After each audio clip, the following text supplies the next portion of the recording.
இன்றும் கூட நாம ஒரு புதிய வேத ஆய்வுல கலந்து கொள்ளலாம். கலந்து கொண்டிருக்கும் அனைவருக்கும் நன்றி. நாம் வேத ஆய்வை ஜெபத்துடன் துவங்குவோம். அமிழ்செல்வி, நீங்க ப்ரே பண்றீங்களா? சிஸ்டர். ஸ்தோத்திரம் தகப்பனே, ஸ்தோத்திர ராஜா, கிருபை உள்ளவரே உம்மை ஸ்தோத்தரிக்கிறேன். இரக்கமுள்ளவரே உம்மை ஸ்தோத்தரிக்கிறேன். அன்பின் பிதாவே உம்மை ஸ்தோத்தரிக்கிறேன். ஆவியானவரே, இதோ ஏசப்பா, இந்த ஆசீர்வதிக்கப்பட்ட இந்த நாளுக்காக உம்மை நெஞ்சோடு துதிக்கிறோம். உம்மை ஸ்தோத்தரிக்கிறேன் ஏசப்பா. இதோ ஆவியானவரே, எங்க இருந்து 3 பேரை நாமத்தை கூடி துதிக்கிறார்கள், அவர்கள் மத்தியில் வந்து வாசம் பண்ணுவேன்னு சொன்னேன் தகப்பனே. ஆவியானவரே அப்பா, எங்களுடைய தகப்பனே, ஒவ்வொருவரையும் தகப்பனே கூட்டி சேர்த்ததற்காக உமக்கு நன்றி செலுத்துகிற ஆவியானவரே. அப்பா, இந்த பிரேயர்ல ஆவியானவரே அப்பா, எங்களுக்கு எந்த ஒரு தடையின்றி இல்லாத படிக்கேசப்பா, எங்களை எல்லாருமே ஒன்று சேர்த்து ஆவியானவரே உடைய வேதத்தை தகப்பனே நாங்க நன்றாக கவனித்து உடைய சத்திய வார்த்தையின் வழியிலே நடக்க அப்பா, நீர் எங்களை பலப்படுத்தின கிருபைக்காக இறக்கத்திற்காக உமக்கு நன்றி செலுத்துகிற ஆவியானவரே. ஏசப்பா, ஏதோ தகப்பனே இந்த வேளையில் ஆவியானவரே உடைய வார்த்தை தகப்பனே எங்களுடைய வாழ்க்கையில ஏசப்பா அப்பா, அது ரொம்ப பிரயோஜனமான வாழ்க்கையா இருக்கட்டும் ஆவியானவரே. ஏசப்பா, உடைய சத்திய வார்த்தையை விட்டு நாங்க விலகாத படிக்க ஏசப்பா, உடைய சத்திய வார்த்தையை நாங்க பிடித்து ஆவியானவரே உடைய வார்த்தை வழியிலே நாங்க நடக்க உடைய கருத்தில் ஒப்பு கொடுக்கிறேன் ஏசப்பா. அப்பா, இது ஆரம்பம் முதல் முடிவு வரை ஏசப்பா எந்த ஒரு தடையின்றி இல்லாத படிக்க ஏசப்பா. அப்பா, நெட்வொர்க் ப்ராப்ளம் இல்லாத படிக்க ஏசப்பா. இந்த வார்த்தை நாங்க கேட்க அப்பா, நீர் எங்களோடு கூட இருப்பீர் என்று விசுவாசிக்கிற ஆவியானவரே. அப்பா, ஐயாவும் உடைய கருத்துல ஒப்பு கொடுக்கிறோம். உடைய வார்த்தை சொல்லும் பொழுது ஏசப்பா அவருக்கு அங்க எந்த ஒரு தடை இல்லாத படிக்க ஏசப்பா. மகனை நீர் ஆசீர்வதிங்க, நீர் பலப்படுத்துங்க அப்பா. இந்த வேலையில ஏசப்பா நீர் இந்த நேரத்தை கொடுத்ததற்கு நன்றி செலுத்துக்கிறேன். நசரேயனாகிய இயேசு கிறிஸ்துவின் மூலம் ஜெபிக்கிற ஜீவனுள்ள பிதாவே, ஆமென். ஆமென். Thank you sister. நாம வேத ஆய்வுக்குள்ள செல்வதற்கு முன்பாக ஒரு கேள்வி. கடந்த வாரத்திலிருந்து ஐயா எடுத்த ஒரு டாபிக்ல இருந்து ஒரு கேள்வி.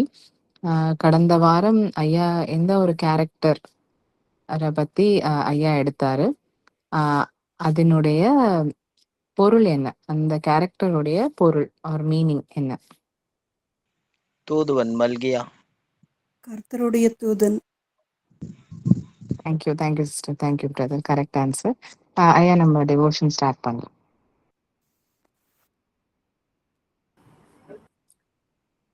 அன்பானவர்களே, அனைவருக்கும் ஸ்தோத்திரம். மீண்டுமாக இன்னொரு வேதாவில் உங்களை எல்லாம் சந்திப்பதில் நான் மகிழ்ச்சி அடைகிறேன். இன்றைக்கு நாம் வேதாய்வுக்காக எடுத்துக்கொண்ட தலைப்பு என்னவென்றால், திருமறை காண்பிக்கிற எதிர்கால வாழ்க்கைக்கான பணிகள். பொதுவா நம்ம கேரியர் கைடன்ஸ் என்று ஆங்கிலத்துல சொல்வோம். ஒருவர் வாழ்க்கையில் என்னென்ன பணிகளை எடுத்து செய்யலாம் அல்லது என்னென்ன படிக்கலாம், இதற்கு திருமறை என்னெல்லாம் வழிகாட்டுது. இந்த ஜூன் மாதம் பொதுவா 12ஆம் வகுப்பு படிக்கிற பிள்ளைகள் இருக்கிற வீட்டுல ஆல்மோஸ்ட் என்னென்ன படிக்கணும்னு டிசைட் பண்ணியிருப்பாங்க. நிறைய காலேஜஸ்ல அப்ளிகேஷன் போட்டிருப்பாங்க, அட்மிஷன் போட்டிருப்பாங்க. ரொம்ப சின்சியரா பிள்ளைகளை எந்த கல்லூரியில சேர்ப்பது என்பதை குறித்து யோசித்துக் கொண்டிருப்பார்கள். இன்றைக்கு நாம் என்ன தெரிந்து கொள்ள போகிறோம் என்றால், வேதம் எந்தெந்த கல்வியை ஊக்குவிக்கிறது, அல்லது வேதத்தில் இருக்கிறவர்கள் என்னென்ன வேலைகளை செய்தார்கள், எதற்கெல்லாம் அவர்களுக்கு முக்கியத்துவம் கொடுக்கப்பட்டது என்பதை குறித்து நாம் பார்க்கவிருக்கிறோம். பொதுவாக 3 பணிகள் இயேசு கிறிஸ்துவிடத்திலிருந்து நாம் கற்றுக்கொள்கிறோம். இயேசு கிறிஸ்து செய்த 3 ஊழியங்கள் என்று சொல்வார்கள். 1, டீச்சிங் மினிஸ்ட்ரி, கல்வி பணி அல்லது கற்பிக்கும் பணி. 2, ஹீலிங் மினிஸ்ட்ரி, குணமாக்கும் திருப்பணி. 3வது, பிரீச்சிங் மினிஸ்ட்ரி, ஆயராக ஊழியர்களாக திருப்பணி செய்கிற பணி. இந்த 3 பணிகள் பொதுவாக சொல்லப்படும். இயேசு கிறிஸ்துவிலிருந்து நாம் கற்றுக்கொள்கிற 3 பணிகள். இதையே நம்ம ஆர்டரா வச்சு நம்ம தொடங்கலாம். முதல் பணி திருமறை விரும்புகிற பணி, கற்பிக்கும் பணி. உபாகம புத்தகம் 6ஆம் அதிகாரம் 7வது வசனத்தில் கற்பிப்பதில் நாம் எவ்வளவு கவனமுள்ளவர்களாக இருக்க வேண்டும் என்று சொல்லிக் கொடுத்திருக்கிறது. வாசிக்கலாம். உபாகமம் 6 வசனம் 7.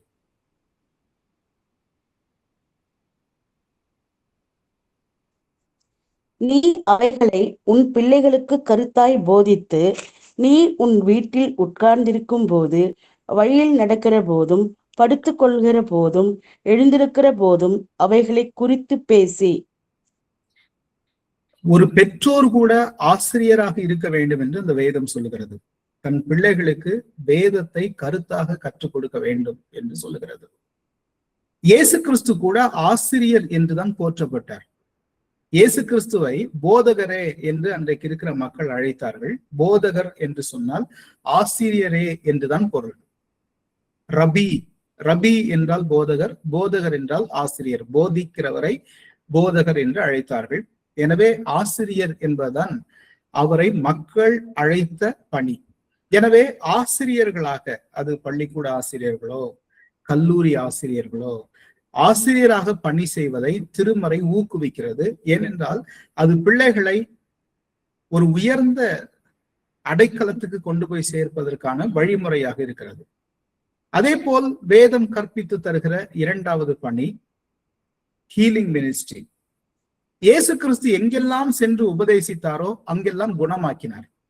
யாரெல்லாம் அவரிடத்தில் குணம் பெற்றுக் கொள்ள வேண்டும் என்று தேடி வந்தார்களோ அவர்கள் அத்தனை பேரையும் இயேசு கிறிஸ்து சுகப்படுத்தி அனுப்பி வைத்தார். எனவே சுகமாக்கும் பணிகள் அத்தனையும் திருமறை ஊக்குவிக்கிறது. அது என்னென்ன கல்வி உண்டோ, இன்னைக்கு மெடிக்கல் ஃபீல்டு உலகம் முழுக்க அநேகரால் விரும்பப்படுகிற ஃபீல்டாக இருக்கிறது.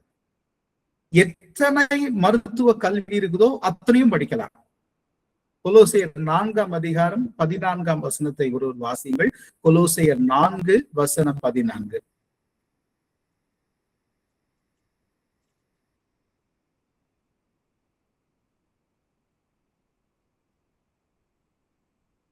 பிரியமான வைத்தியனாகிய லூக்காவும் தோமாவும் உங்களுக்கு வாழ்த்துதல் சொல்கிறார்கள்.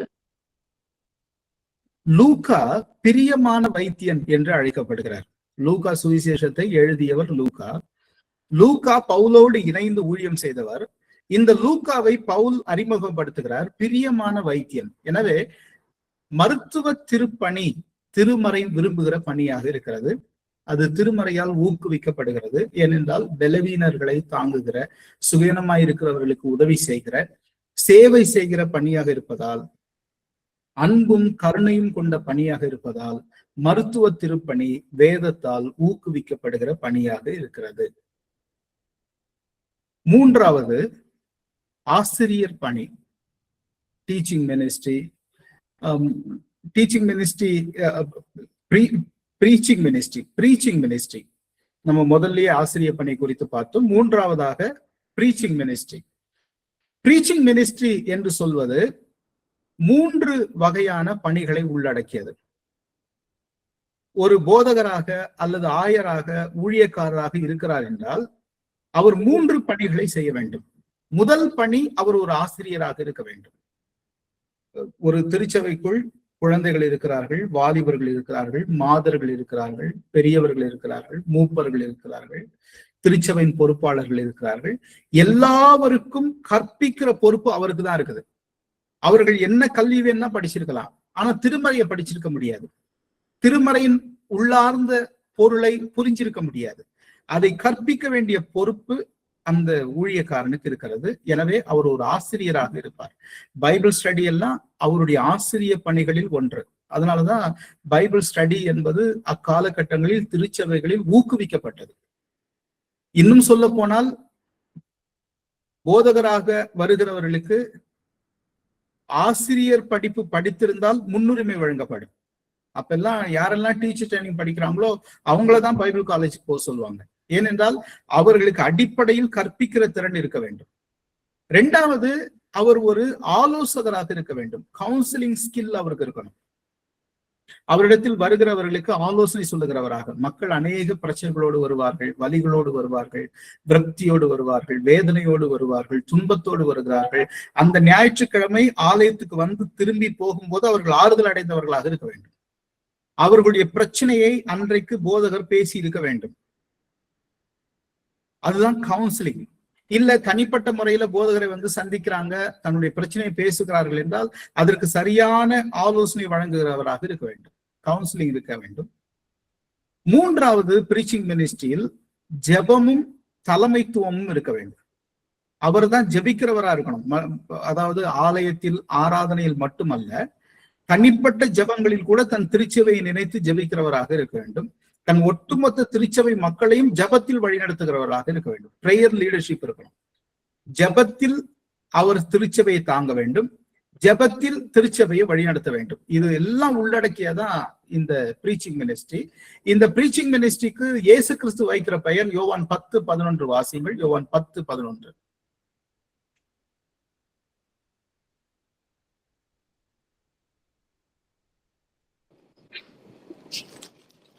நானே நல்ல மேய்ப்பன், நல்ல மேய்ப்பன் ஆடுகளுக்காக தன் ஜீவனை கொடுக்கிறான். இயேசு கிறிஸ்து இதுக்கு கொடுக்கிற பெயர் மேய்ப்பன் பணி. ஏன் மேய்ப்பன் என்று சொல்கிறார் என்றால், ஆடுகள் பொதுவாக ஒண்ணும் தெரியாத ஆடுகளுக்கு ஆடுகளை வழிநடத்துகிற பொறுப்பு மேய்ப்பனுக்கு இருக்கிறது. எனவே அவர் மேய்ப்பனாக இருந்து தன் பணியை செய்ய வேண்டும். எனவே பிரீச்சிங் மினிஸ்ட்ரி திருச்சபை விரும்புகிற பணிகளில் ஒன்று. நான்காவதாக, ஆதியாகம புத்தகம் 2ஆம் அதிகாரம் 15வது வசனத்தை வாசிக்கலாம். ஆதியாகமம் 2:15.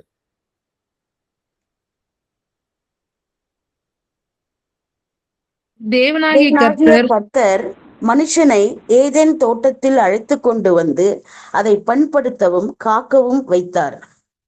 மனிதனை படைத்து மனிதனுக்கு கடவுள் கொடுத்த முதல் பணி என்னவென்றால், ஏதேன் தோட்டத்தை பண்படுத்துவதும் பாதுகாப்பதும் ஆகும். பண்படுத்துவதும் பாதுகாப்பதும் என்றால் என்ன? அவர்கள் விவசாயம் செய்கிறவர்களாக இருந்தார்கள். எனவே அக்ரிகல்ச்சர் அல்லது ஃபார்மிங் என்பது திருமறை விரும்புகிற பணிகளில் ஒன்று. இன்றைக்கு இருக்கிற அநேக கிறிஸ்தவர்கள் விவசாயத்தை கிட்டத்தட்ட மறந்து போயிருக்கிறோம். நமக்கு இருந்த கொஞ்சம் கொஞ்சம் நிலங்களை கூட விற்று அல்லது வேற ஏதாவது ஒரு நோக்கத்துக்காக அவைகளை இழந்திருக்கிறோம். ஆனால் உண்மையில் விவசாயம் என்பது திருமறையின் முதல் பணியாக இருக்கிறது. இன்னைக்கு அக்ரிகல்ச்சர் படிச்சுட்டே ஃபார்மிங் பண்ணலாமே. அக்ரிகல்ச்சர்ல புதிய புதிய கல்வி முறைகள், நவீனம், அறிவியல் இதெல்லாம் சேர்ந்து இன்னைக்கு அக்ரிகல்ச்சரை ஒரு பெரிய உயரத்துக்கு கொண்டு போய் வச்சிருக்குது. இப்ப இருக்கக்கூடிய அக்ரிகல்ச்சர் கல்லூரிகள்ல சீட் கிடைக்கிறது பெரிய விஷயமா இருக்குது. ஏனென்றால் அதுக்கு அவ்வளவு பெரிய ஸ்கோப் இருக்குது. வேதம் அதை ஊக்குவிக்கிறது. கடவுள் அந்த பணியை செய்ய சொன்னார். ஏனென்றால் அது இந்த பூமிக்கு பிரயோஜனமாக இருக்கும். இந்த பூமியை பண்படுத்த வேண்டிய பொறுப்பு நமக்கு இருக்குது. இன்னைக்கு பூமி எல்லாம் அழிச்சுக்கிட்டே இருக்கிறாங்க.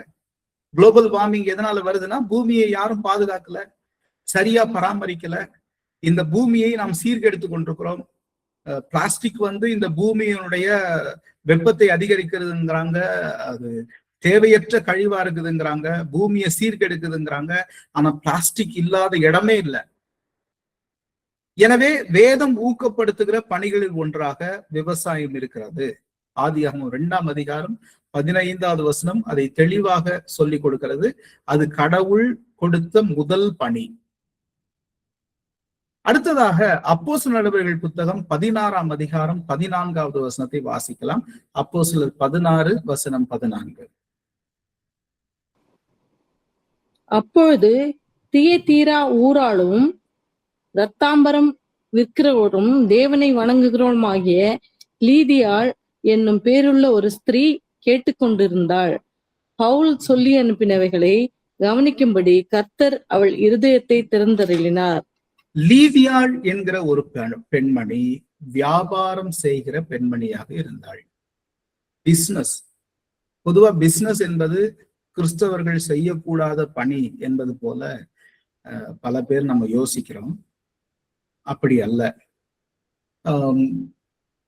பழைய ஏற்பாட்டின் காலத்தில் இருந்து இன்றைக்கு வரைக்கும் இஸ்ரவேலர்கள் எதில் கொடி கட்டி பறக்கிறார்கள் என்றால் வியாபாரத்தில் கொடி கட்டி பறக்கிறார்கள். இன்னைக்கு நம்ம கார்ப்பரேட் செக்டார்ங்கிற வார்த்தையை பயன்படுத்திக்கிட்டே இருக்கிறோம். இந்த கார்ப்பரேட் செக்டார் என்பதை இந்த உலகத்தில் கொண்டு வந்தவர்களே இஸ்ரவேலர்கள் தான். இந்த உலகத்தின் பெரும் பணக்காரர்களில் முதன்மையானவர்கள் இஸ்ரவேலர்கள். அவருடைய தொழில் வியாபாரமாக இருக்கிறது. என்ன? அதுல நேர்மை இருக்க வேண்டும், கடினமான உழைப்பு இருக்க வேண்டும், நியாயமாக நடந்து கொள்ள வேண்டும்.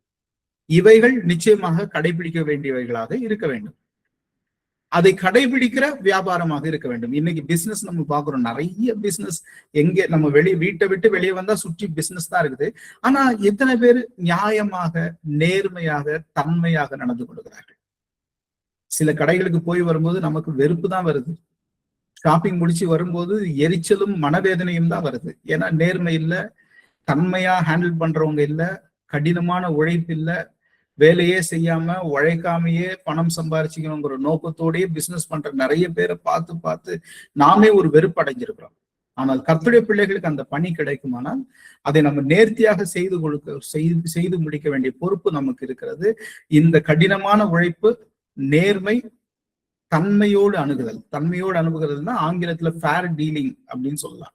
ரொம்ப தன்மையோடு பிறரை அணுகி அந்த வியாபாரத்தை மேற்கொள்ளக்கூடியவர்களாக நாம் இருக்க வேண்டும்.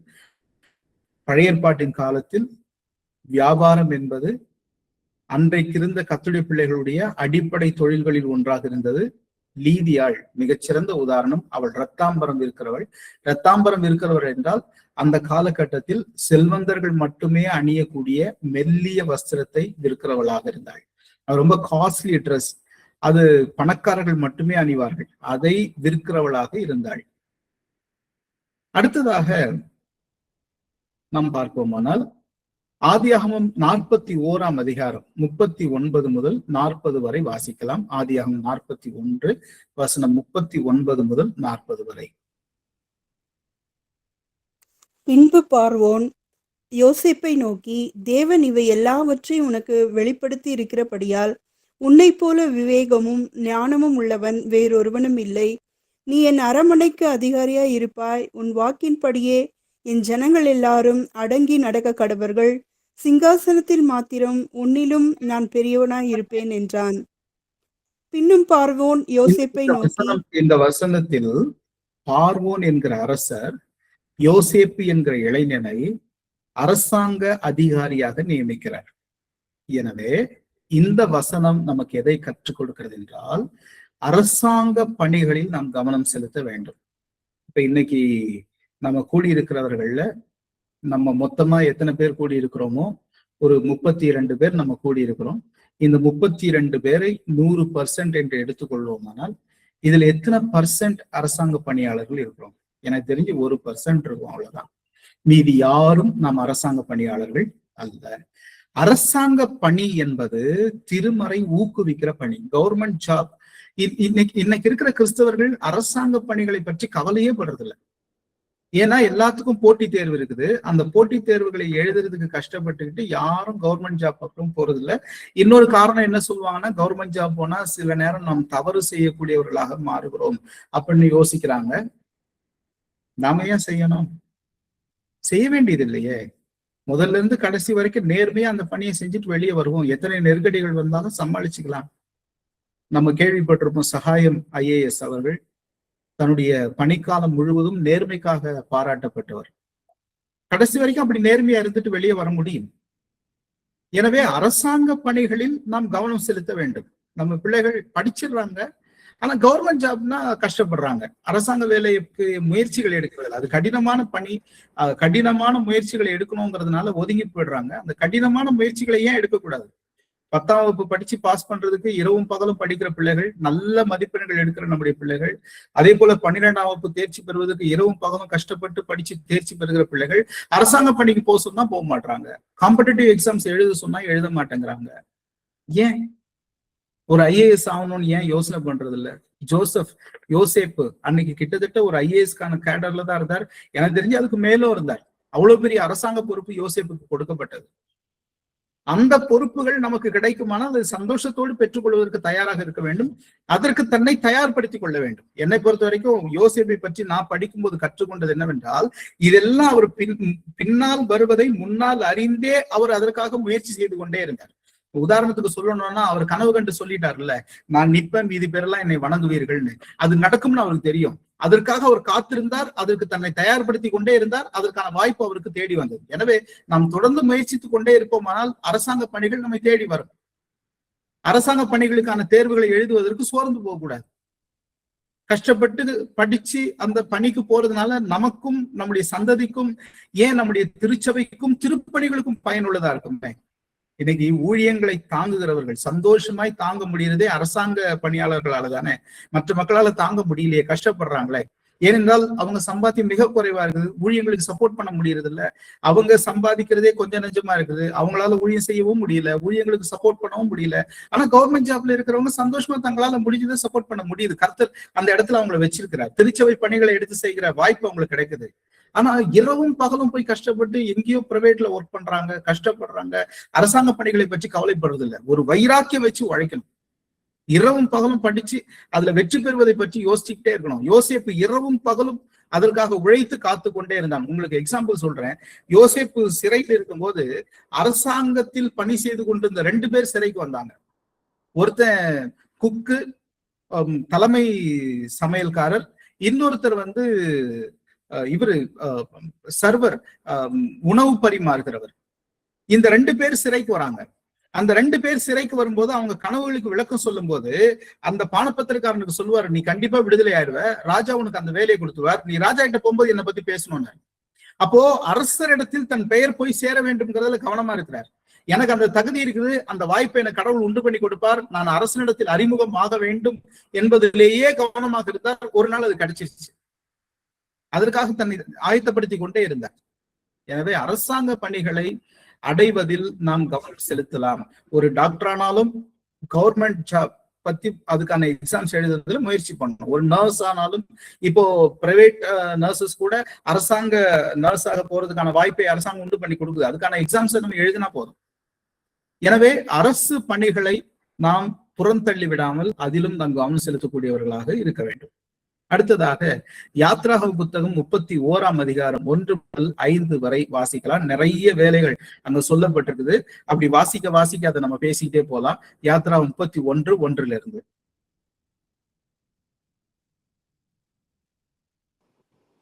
பின்னும் கர்த்தர் மோசேயை நோக்கி, நான் யூதாவின் கோத்திரத்தில் ஊருடைய மகனான ஊரியின் குமாரன் பெசல்லேலை பேர் சொல்லி அழைத்து வினோதமான வேலைகளை அவன் யோசித்து செய்கிறதற்கும் பொன்னினாலும் வெள்ளியினாலும் பொன் வெள்ளி அப்புறம் வெள்ளியிலும் வெண்கலம் வேலை செய்கிறதற்கும். இப்போ கிறிஸ்தவர்கள் இதை பற்றி நம்ம யோசிச்சு கூட பார்த்திருக்க மாட்டோம். பொதுவா இந்த பணிகளை குடும்பத்தில் அப்படியே பரம்பரையா செஞ்சுக்கிட்டு வருவாங்க. மற்றவர்கள் யாரும் அந்த பணிகள்ல கவனம் செலுத்துறது இல்லை. இப்போ அமெரிக்காவை நம்ம எடுத்துக்கொள்ளலாம், ஐரோப்பிய நாடுகளை எடுத்துக்கொள்ளலாம், இந்தியாவை தவிர இருக்கிற பிற நாடுகள்ல எடுத்துக்கொள்ளலாம். அங்க தலைமுறையா ஒரு வேலை செய்யறது இல்லை. யார் வேணுமானாலும் எந்த வேலை வேணுமானாலும் எடுத்து செய்வாங்க. அதை கொஞ்சம் யோசிச்சா போதும். இப்ப தங்கம் சார்ந்த வேலைகளோ, வெள்ளி சார்ந்த வேலைகளோ, இரும்பு சார்ந்த வேலைகளோ அதையெல்லாம் நாம் செய்யக்கூடாதுன்றது இல்லை. அதுல நமக்கு அறிவை வளர்த்து கொள்ளுவதற்கு வாய்ப்பு இருக்குமானால் சில பேருக்கு அதுல இன்ட்ரெஸ்டடா இருப்பாங்க. அப்படி இன்ட்ரெஸ்டா இருக்குதுன்னா அதை செய்யறதுக்கு நம்ம தயங்க வேண்டிய அவசியம் இல்லை. தொடர்ந்து வாசிங்க. ரத்தினங்களை முத்திரை வெட்டாக வெட்டி பதிக்கிறதற்கும்.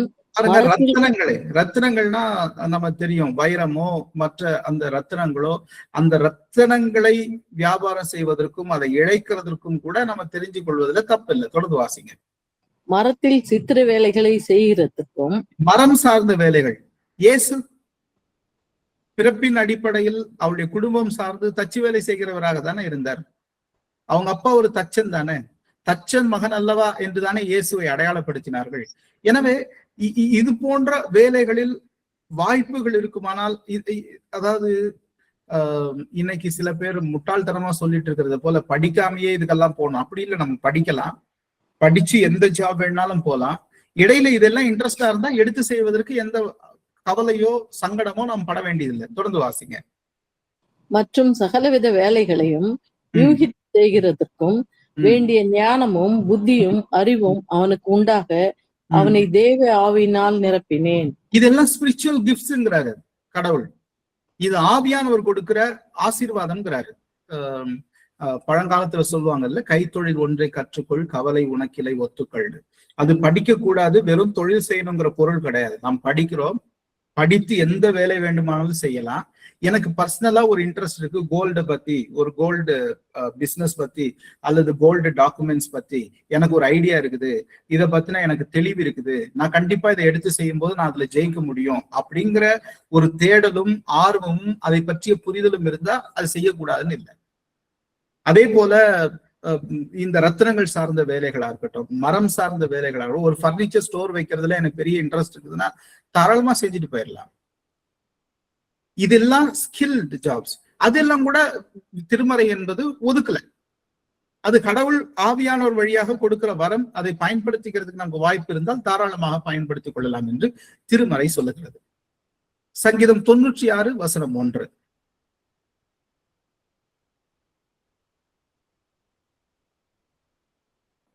கர்த்தருக்கு புதுப்பாட்டை பாடுங்கள், பூமியின் குடிகளே எல்லோரும் கர்த்தரை பாடுங்கள். மியூசிக்கல் மினிஸ்ட்ரி, இசை சார்ந்த ஊழியங்கள். இங்க இசை என்பது இன்னைக்கு திரை இசை, சினிமா மியூசிக் தான் ரொம்ப டாமினேட்டடா இருக்குது. இடையில மைக்கேல் ஜாக்சன் உலகம் முழுக்க புகழ் பெற்றவராக இருந்தார். ஆனா கிறிஸ்டியன் மியூசிஷியன்ஸ், கிறிஸ்தவ இசை உலகம் முழுக்க கொண்டு போய் சேர்க்கணும். நம்ம தொடர்ந்து அந்த முயற்சி எடுத்துக்கிட்டே இருந்தோம்னால் அந்த வாய்ப்புகளை நம்ம அடைய முடியும். மியூசிக்கல் மினிஸ்ட்ரி அதை ஒரு கேரியராவே கூட சூஸ் பண்ணலாம், ஒன்னும் தவறு இல்லை. மியூசிக் மினிஸ்ட்ரிய நம்முடைய எதிர்கால வாழ்க்கையினுடைய கேரியராவே ஸ்டார்ட் பண்ணலாம், தொடங்கலாம். இன்னைக்கு வெளிநாடுகள்ல அதை ரொம்ப அழகா செஞ்சு அதன் வழியா தன்னுடைய வாழ்க்கையை நடத்துறாங்க, ஆண்டோடைய ஊழியத்தை செஞ்சுட்டு போறாங்க. அதுக்கு தன்னை முழு ஈடுபாடோடு இருந்தா அதுலயே சாதிக்க முடியும். சாதிக்க முடியாது ஒன்றுமே இல்லை. தாவீது தன் வாழ்நாள் முழுக்க மியூசிஷியனா தான் இருந்தாரு. தன்னுடைய அரசனான பிறகும் அவருக்கு சமாதானத்தை கொடுப்பது இசைதான். அதனாலதான் அவ்வளவு சங்கீதங்களை அவர் எழுதியிருக்கிறார். இசையில் வல்லுனர் அவர்.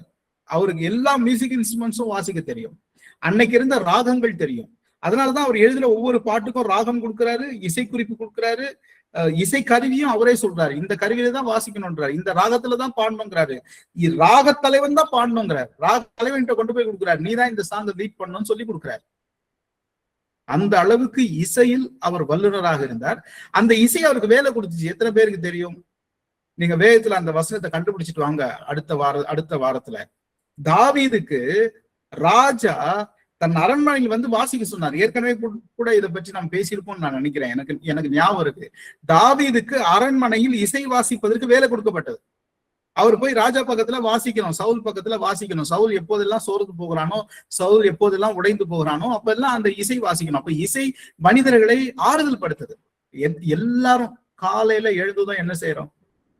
அவங்க செல்போன்லயோ அல்லது டிவிலயோ ஒரு ஏசப்ப பாட்டை போட்டுட்டு தானே வேலைகளே ஆரம்பிக்கிறோம். அந்த பாடல் நமக்கு உற்சாகம் கொடுத்துக்கிட்டே இருக்குது இல்ல, அது ஒலிக்க ஒலிக்க நம்ம வேலை நடந்துகிட்டே இருக்குது இல்ல.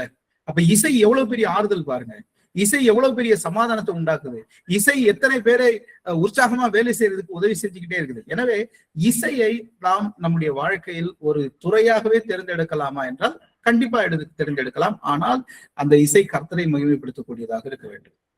பாடல்களை எழுதுவது, புதிய இசை உருவாக்குவது, பாடுவது, இதையெல்லாம் சேர்த்து அது ஒரு கேரியராகவே மாத்துறதுக்கான முயற்சிகளை நாம் எடுக்கலாமானா தாராளமாக எடுக்கலாம். ஊழியம் என்பது அப்படியே கடைசி வரைக்கும் பாடிக்கிட்டே இருந்தது மட்டும் இல்ல, அதன் வழியாக ஒரு எதிர்காலத்தை உருவாக்கி கொள்ளுகிற, வருமானத்தை ஈட்டிக் கொள்ளுகிற வழியாக மாற்ற முடியும் என்றால் அதை மாற்றிக்கொள்வதில் தவறில்லை. ஏனென்றால் அதன் வழியாக மக்களுக்கு நாம் நன்மை கொண்டு போய் சேர்க்கிறோம், அதன் வழியாக மக்களுக்கு ஆறுதலை கொண்டு போய் சேர்க்கிறோம், மக்களுக்கு அதன் வழியாக ஆசீர்வாதத்தை கொண்டு போய் சேர்க்கிறோம். எனவே அது ஒரு பணி, அது கடவுளுடைய பணி. தாவீது அதை பாடி அரண்மனையில் வேலை செய்தார்.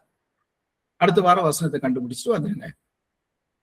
சங்கீதம் 19 வசனம் 1, யாக்கோபு 1:27 வாசிங்க. சங்கீதம் 19:1. வானங்கள் தேவனுடைய மகிமையை வெளிப்படுத்துகிறது, ஆகாய விரிவு அவருடைய கரங்களின் கிரியையை அறிவிக்கிறது. ஆதியாகமம் 1:27. யாக்கோபு 1:27. யாக்கோபு 1:27.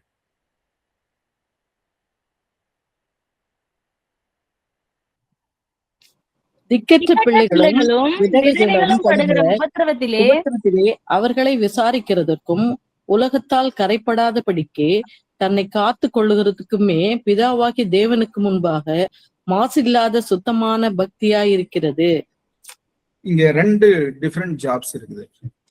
ஒண்ணு வானத்தை பூமியை ஆராய்ச்சி செய்வது, இன்னொன்று மக்களுக்கு பணி செய்வது, சோசியல் சர்வீஸ், மக்களை தேற்றுகிற, ஆறுதல் படுத்துகிற, மக்களுக்கு உதவி செய்கிற இந்த பணி. இன்னொன்று ஆராய்ச்சி செய்வது. இன்னைக்கு ஆராய்ச்சி சார்ந்த படிப்புகள்ல கூட கிறிஸ்தவர்கள் தான் சாதிக்கிறாங்க. நீங்க ஆராய்ச்சி சார்ந்த படிப்புகளை படிக்கணும்னா பைபிள் படிச்சாலே போதும், அந்த இன்ட்ரெஸ்ட் வந்துடும் நமக்கு. பைபிள் அவ்வளவு சயின்டிபிக் இன்ஃபர்மேஷன்ஸ் கொட்டி கிடக்குது.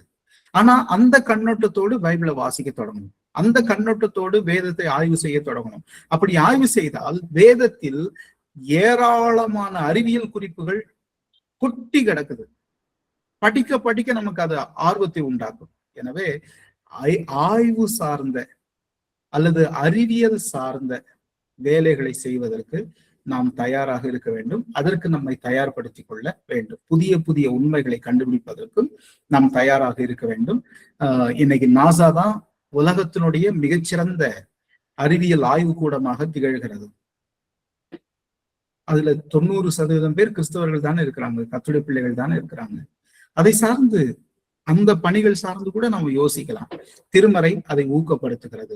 அதே போல சோசியல் சர்வீஸ், துன்பத்தில் இருக்கிற, வேதனையில் இருக்கிற, நம்மை சுற்றி பாதிக்கப்பட்டிருக்கிற, கைவிடப்பட்ட மக்கள் மீதும் நாம் கவனம் கொள்ளுவர்களாக இருக்க வேண்டும். வானத்தை ஆராய்ச்சி செய்யக்கூடிய துறைகளை நோக்கி நாம் போகலாம். பக்கத்தில் இருக்கிற மனிதனுடைய இருதயத்தை ஆராய்ச்சி செய்து அவனுக்கு உதவி செய்கிறவர்களாகவும் நாம் இருக்கலாம். இதை நம்ம இப்படி கூட புரிஞ்சுக்கலாம். சைக்காலஜிஸ்டா, கவுன்சிலர்ஸா, பிற மனிதர்களுக்கு நன்மை விளைவிக்கிற பணிகள் எதுவா இருந்தாலும் நாம் எடுத்து செய்யலாம். கடைசியாக இராணுவம். ஆபிரகாம் ஒரு சாதாரண குடிமகன். கடவுள் அவரை அழைத்த பிறகு அவருடைய வாழ்க்கையில ஒரு பெரிய வளர்ச்சி ஏற்படுது. பெரிய வளர்ச்சி தான், கற்பனை கேட்டாத வளர்ச்சி. ஆதியாகமம் 13:1-2 வாசியங்கள். ஆதியாகமம் 13:1-2. ஆபிரகாமும் அவன் மனைவியும் அவனுக்கு உண்டான யாவும் அவனுடைய லோத்தும் எகிப்தை விட்டு தென் திசையில் வந்தார்கள். ஆபிரகாம் மிருக ஜீவன்களும் வெள்ளியும் பொன்னுமான ஆஸ்திகளுடைய சீமானாய் இருந்தான். ஆபிரகாம் வெள்ளி, பொண்ணு, மிருக ஜீவன்கள் கொண்டு பெரிய செல்வந்தன் ஆயிட்டார். செல்வம் வந்தா என்ன வரும் சொல்லுங்க? நமக்கு செல்வம் பெருகினால் என்ன வரும்?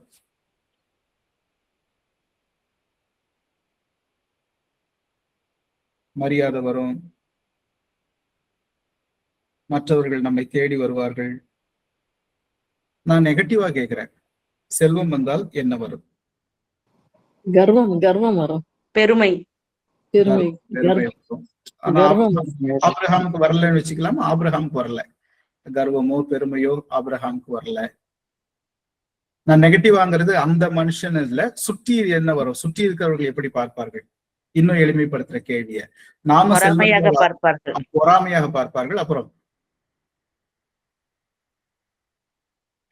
பொறாமை மட்டும் இருக்குமா? வைத்தறிச்சல். வைத்தறிச்சல். ஆமா, உண்மைதான். பொறாமை, வைத்தறிச்சல். இவனுக்கு சேர்ந்து என்ன செய்வாங்க?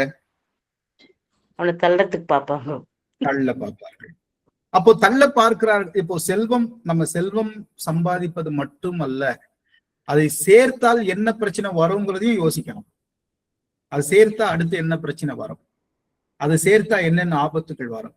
அப்ப அந்த ஆபத்துக்களை எப்படி சமாளிக்கிறது அப்படிங்கிறதும் நமக்கு தெரிஞ்சிடும். அது ஆபிரகாமுக்கு தெரிந்திருந்தது. நம்ம ஆபிரகாம் ரொம்ப சாதாரணமா கடந்து போகிறோம். ஆனா ஆபிரகாம் என்னை பொறுத்த வரைக்கும் மகா ஞானி, மகா பெரிய ஞானி. நான் ஆபிரகாமோட நெகட்டிவ் சைட நிறைய இடங்கள்ல பிரசங்கம் பண்ணியிருக்கேன்.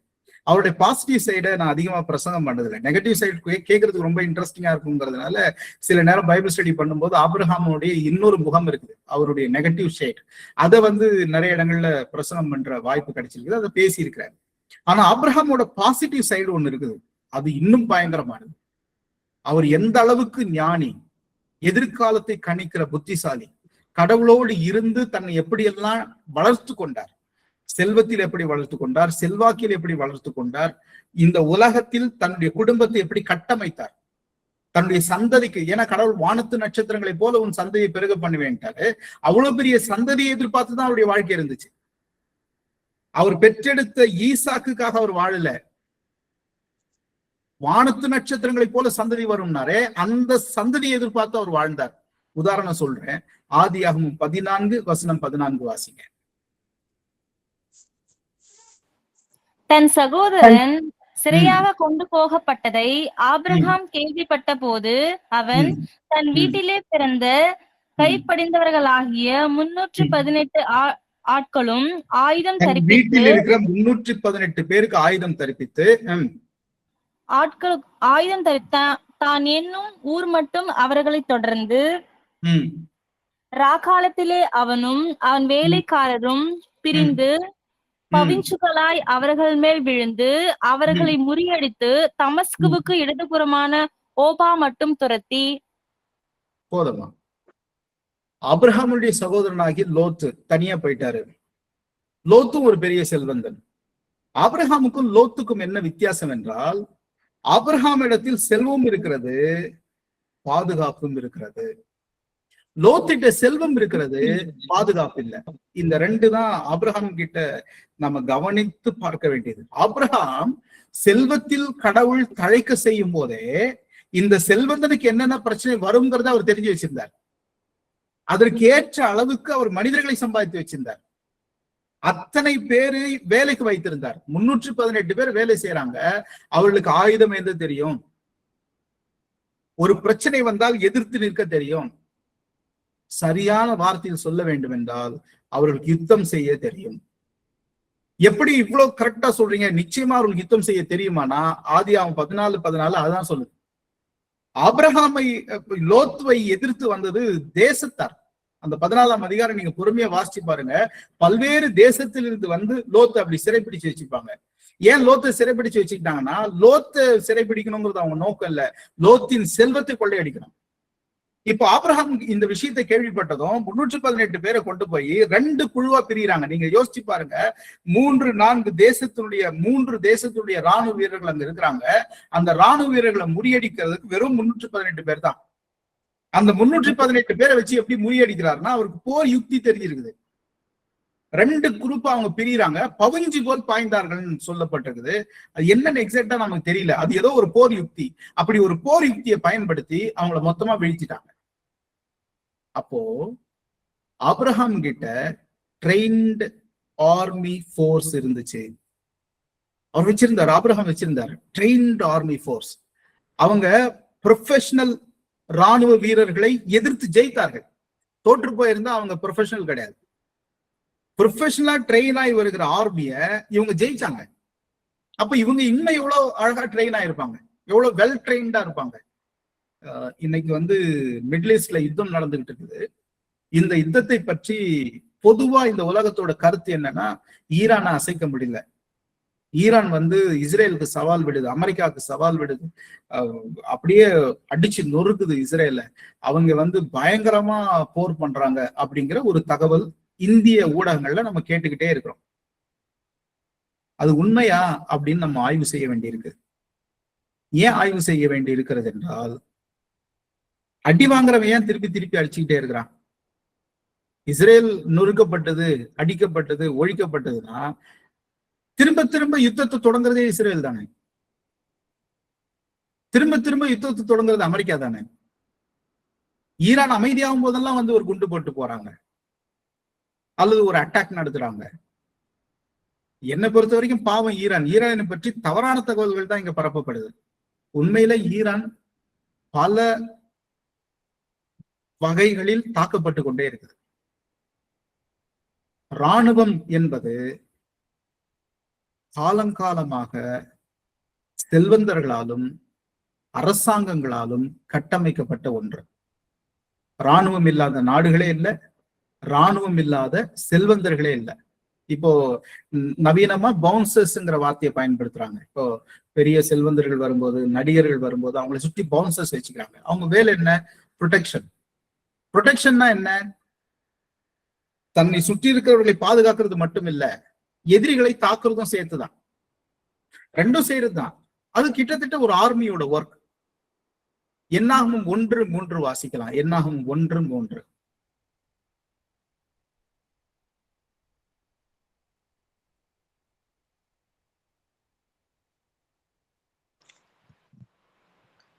இஸ்ரவேலில் 20 வயது உள்ளவர்கள் முதல் யுத்தத்துக்கு புறப்படத்தக்கவர்கள் எல்லாரையும் அவர்கள் சேனைகளின்படி நீயும் ஆரோனும் எண்ணி பார்ப்பீர்களாக.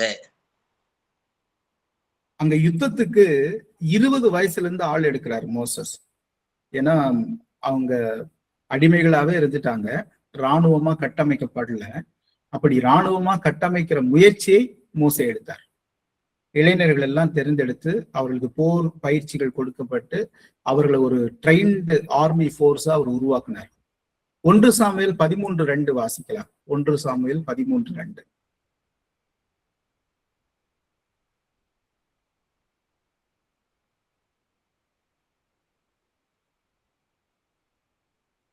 இஸ்ரவேலில் 3000 பேரை தனக்கு தெரிந்து கொண்டான். அவர்கள் 2000 பேர் சவுலோடு கூட மிக்மாசிலும் பெத்தேல் மலையிலும், 1000 பேர் யோனாத்தானோடு கூட பென்யமின் நாட்டிலுள்ள கிபியாவிலும் இருந்தார்கள். மற்ற ஜனங்கள் அவரவர் கூடாரங்களுக்கு அனுப்பிவிட்டான். சவுல் ஒரு வெல் ட்ரெயின்டு மிலிட்டரி போர்ஸை வச்சிருந்தாரு. 1 நாளாகவும் 11:6.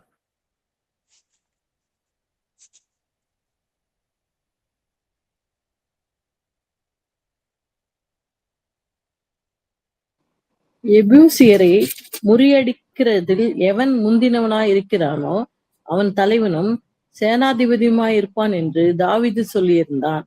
செருயாவின் குமாரனாகிய யோவாப் முந்தி ஏறி தலைவனானான். இப்ப தாவீது மிலிட்டரி என்கரேஜ் பண்றாரு. யார் நீங்க ஜெயிச்சுட்டு வரீங்களோ அவங்கள நான் தளபதி ஆக்குறேன்றாரு. அதே போல ஒருத்தர் ஜெயிச்சுட்டு வராரு, அவருக்கு அந்த பதவியை கொடுக்குறாரு. அப்போ தாவீதும் யுத்தத்தில் எதிர்த்து சண்டையிடுகிற திறமை மிக்க இராணுவ வீரர்களை ஊக்கப்படுத்தினார், இராணுவ வீரர்களை உருவாக்கினார், கட்டமைத்தார். எனவே பழைய ஏற்பாட்டின் காலத்தில் இராணுவம் என்பது ஊக்குவிக்கப்பட்ட ஒன்றாகவே இருக்கிறது. இராணுவ வீரர்கள் என்பவர்கள் ஊக்குவிக்கப்பட்டவர்களாகவே இருக்கிறார்கள். கடவுள் கூட இராணுவ வீரர்களை எப்படி தெரிந்தெடுக்கணும் எல்லாம் சொல்லி கொடுக்கிறாரு. எனவே இராணுவம் அல்லது ஆர்மி என்பது விரும்பத்தகாத ஒரு வேலை அல்ல பழைய ஏற்பாட்டின் அடிப்படையில். சரி, புதிய ஏற்பாடு என்ன சொல்லுது? இராணுவத்தை குறித்து என்ன சொல்லுது? முரண்பாடா ஏதாவது சொல்லுதா? லூக்கா 3ஆம் அதிகாரம் 14வது வசனம் வாசிக்கலாம். லூக்கா 3:14. போர் சேவகரும் அவனை நோக்கி, நாங்கள் என்ன செய்ய வேண்டும் என்று கேட்டார்கள். அதற்கு அவன், நீங்கள் ஒருவருக்கும் இடுக்கண் செய்யாமலும் பொய்யாய் குற்றச்சாட்டு சொல்லாமலும் உங்கள் சம்பளமே போதுமென்று இருங்கள் என்றான். யோவான் ஸ்நானகன் போர் சேவகருக்கு, ஆர்மி போர்ஸ்க்கு சில ஆலோசனைகளை வழங்குகிறார். அந்த பணி வேண்டாம்னு அவர் சொல்லல, பணியை விட்டுடுங்கன்னு அவர் சொல்லல, எப்படி செய்யணும்னு சொல்லி கொடுக்கிறார். அப்போ இராணுவம் சார்ந்த பணிகள் என்பது திருமறையால் புறக்கணிக்கப்பட்ட பணி அல்ல. ஆனால் எப்படி செய்யணும்னு இருக்குது. அதுல ஒரு நேர்மையை கடைபிடிக்கணும். அவர் சொல்ற ஆலோசனையை திரும்ப வாசிக்கலாம். ஒவ்வொரு ஆலோசனையும் நம்ம தெரிஞ்சுக்கலாம். 3:14 லூக்கா 14. போர் சேவகரும் அவனை நோக்கி, நாங்கள் என்ன செய்ய வேண்டும் என்று கேட்டார்கள். அதற்கு அவன், நீங்கள் ஒருவருக்கும் இடுக்கண் செய்யாமலும். முதல்ல யாரையும் தேவையில்லாம சண்டை போடாதீங்க. நிறைய மிலிட்டரி பீப்புளோட ஒரு சைக்காலஜி என்னன்னா, தங்கள் ஒரு உயர்ந்த பணியில் இருக்கிறதாக நினைத்துக் கொள்வார்கள், அல்லது தன் பணியின் நிமித்தமாக மன அழுத்தத்தில் இருப்பார்கள். இந்த 2 காரணங்களால தேவையில்லாத சில இடங்கள்ல சண்டைகளை உருவாக்கிடுவாங்க. தன் வீடுகள்லயோ அல்லது வீட்டு பக்கத்திலேயோ அல்லது வேலை செய்யற இடத்துலயோ கூட தேவையில்லாத பிரச்சனைகளை உருவாக்கக்கூடியவர்களாக மாறிடுவாங்க. அதை செய்யக்கூடாது அப்படின்னு சொல்றாரு. தேவையில்லாம யாருக்கும் இடுக்கன் செய்யக்கூடாது. அப்புறம் பொய்யாய் குற்றம் சாட்டாமலும் யார் மீதும் பொய் குற்றச்சாட்டு வைக்க கூடாது. இந்த பொதுவாவே ப்ரொடெக்ஷன் பணியில இருக்கிறவங்க யார் மீதாவது பொய் குற்றச்சாட்டு வைக்கிறதுக்கு தயங்க மாட்டாங்க. அது போலீஸோ அல்லது இராணுவமோ தங்கள் தேசத்துக்காகவோ அல்லது தங்களுக்காகவோ அல்லது தங்கள் வேலை நிமித்தமாகவோ பொய் குற்றச்சாட்டு வைக்கிறது சர்வசாதாரணம். நீங்க எந்த போரை எடுத்துக்கோங்க, முதல்ல அவங்கதான் தாக்கினாங்கன்னு யாராவது ஒரு நாடு சொல்லும். ஆனா உண்மையில யார் தாக்குனாங்கன்னு பார்த்தா 2 பேர் மேலேயும் தப்பு இருக்கும். ஆனா டக்குன்னு சொல்றது என்னன்னா, அவங்கதான் முதல்ல பிரச்சனை பண்ணாங்க, அவங்கதான் முதல்ல ஆயுதத்தை பயன்படுத்தினாங்க, அவங்கதான் முதல்ல தாக்குதல் நடத்தினாங்க. அப்படி ஒரு பொய் சொல்ல வேண்டிய சூழல் ஏற்படும். அதை செய்யாதீங்க. அப்புறம் உங்கள் சம்பளமே போதும் என்று இருங்கள் என்றான். அதே போல உங்கள் சம்பளமே போதும் என்று இருங்கள். இப்போ இது போன்ற பணியில் இருக்கிறவங்க தவறு செய்வதற்கான வாய்ப்புகள் இருக்குது. எனவே தவறு செய்யாமல் லஞ்ச லாவண்யங்களில் ஈடுபடாமல் அந்த பணிகளை செய்யலாம். அப்போ வேதம் என்ன சொல்லுகிறது? நேர்மையோடும் நீதியோடும் இராணுவ பணியாளர்களாக தன் பணிகளை தொடரலாம். இப்ப இயேசு கிறிஸ்துவோடு இதை ஒப்பிடலாம். இயேசு இதை அங்கீகரிப்பாரா? ஒரு கிறிஸ்தவர்கள் இராணுவத்தில் பணிபுரிவதை ஏற்றுக்கொள்வாரா? நீங்கள் ஒரு கன்னத்தில் அறைந்தால் மறு கன்னத்தை காட்டுங்கள் என்பதான இயேசுனுடைய உபதேசம். அந்த உபதேசத்துக்கு மாறாக இருக்குதோ? அன்புதானே காட்டணும் அப்படின்னு இதை நாம் பேசுவோமானால் இன்னொரு பக்கம் இருக்குது. இராணுவத்தினுடைய முதல் பணி தாக்குவதல்ல, பாதுகாப்பு, ப்ரொடெக்ட் பண்றதுதான் முதல் பணி. ஆனால் இந்த பாதுகாப்புக்கு பாதிப்பு ஏற்படும் போது, இந்த பாதுகாப்புக்கு ஆபத்து வரும்போது திருப்பி தாக்க வேண்டிய கட்டாயம் ஏற்படுகிறது. அதுவும் பாதுகாப்பில் ஒரு அங்கம் தானே தவிர அது அநியாயமோ வஞ்சகமோ அல்ல. இப்போ ஒரு கன்னத்தில் அறிந்தால் மறு கன்னத்தை காட்டுங்கள் என்று சொன்ன இயேசு கையில சாட்டை இருக்கு.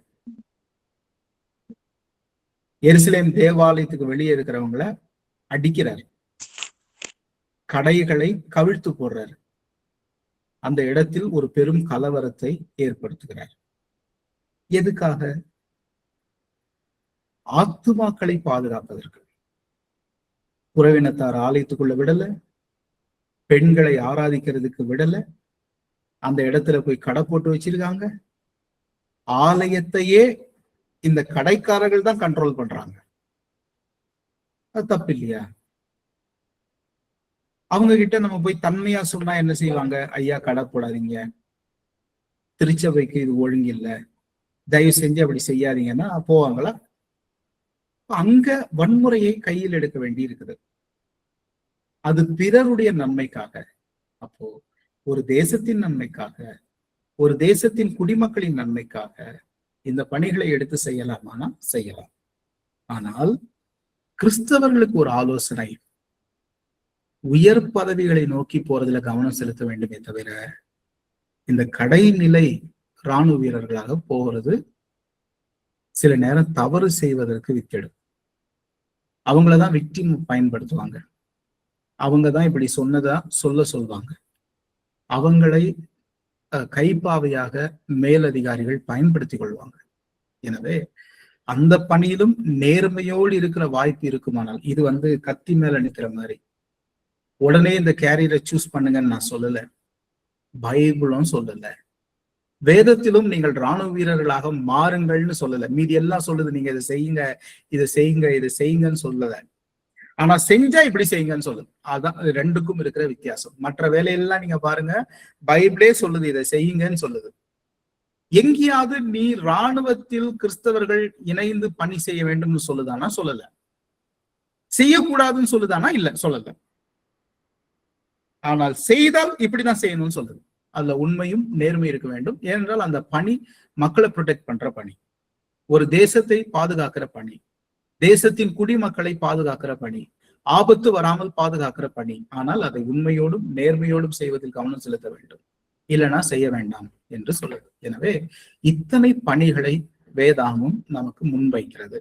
எனவே நம்ம ஒரு கேரியர் சூஸ் பண்ணும்போது இந்த வேத பகுதிகளை நம்ம மனசுல ஞாபகத்துல வச்சுக்கிட்டோம்னா போதும், அது நமக்கு பிரயோஜனம் உள்ளதாக இருக்கும். நான் அதை ஒரு பிபிடியா ப்ரிப்பேர் பண்ண முடியல, இன்னும் கொஞ்சம் நேரத்துல அதை ப்ரிப்பேர் பண்ணி நம்முடைய வாட்ஸ்அப் குரூப்ல அதை நான் ஷேர் பண்றேன்.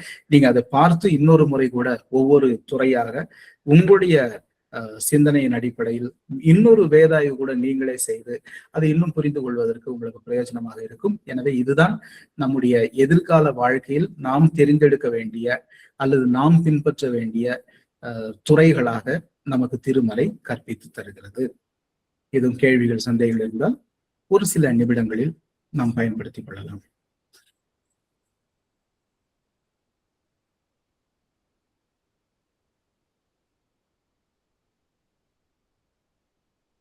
ரொம்ப நன்றிங்க. ரொம்பவே அழகா எல்லா பணிகளையும் விளக்கி சொன்னீங்க. எனக்குமே அந்த ஆர்மி, நேவி, ஏர்ஃபோர்ஸ் அது எல்லாமே அதுல எல்லாம் சேரலாமா அப்படின்ற ஒரு சந்தேகம் எப்பவுமே அந்த அந்த ஜாப்ஸ்ல எல்லாம் ஆண்டவருடைய பிள்ளைங்க சேரலாமா அப்படின்ற ஒரு சந்தேகம் எப்பவுமே இருக்கும். ஏன்னா எங்க அப்பா வந்து நேவில இருந்தவர் தான். ஆனா அது ரைட்டா தப்பா அப்படின்றது எனக்கு எப்பவுமே ஒரு சந்தேகம் இருந்துச்சு. ஏன்னா as per the new testament நீங்க குறிப்பிட்ட வசனங்கள் படி அயலானை நேசி, எனிமீஸ்க்காக ப்ரே பண்ணுங்க, அந்த மாதிரி தான் இருக்கு. பட் நீங்க நல்ல கிளியரா ஒரு விளக்கம் கொடுத்தீங்க. தேங்க்யூ.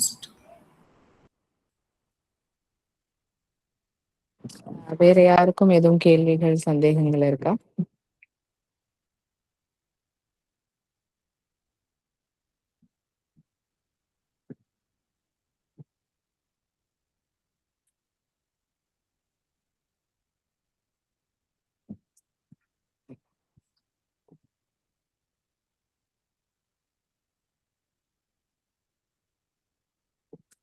இல்லை என்றால் சாட்சிகள் இருந்தா கூட பகிர்ந்து கொள்ளலாம்.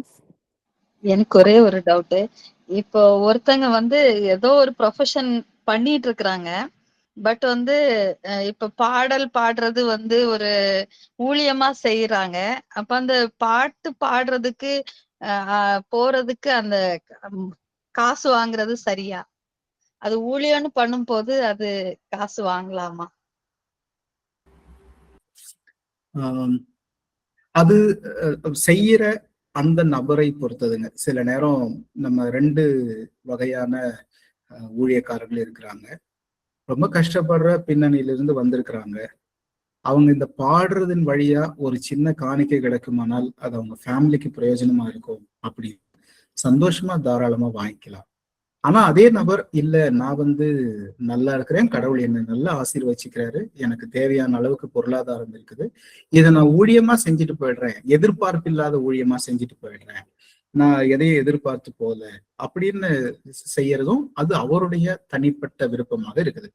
ஆனா அதே நேரத்துல நம்ம ஊழியத்துக்குன்னு போயிட்டோம், நம்ம எதிர்பார்ப்பே இல்லை, ஆனா அவங்க பாடிட்டாங்க, ஒருத்தர் வந்து கையில ஒரு காணிக்கை கொடுத்துட்டாரு, வேணான்னு ரெஃப்யூஸ் பண்ணலாமா அப்படின்னா பண்ணக்கூடாது. அதை நம்ம வாங்கி இன்னொரு ஊழியத்துக்கு கூட அதை பயன்படுத்திக்கலாம்.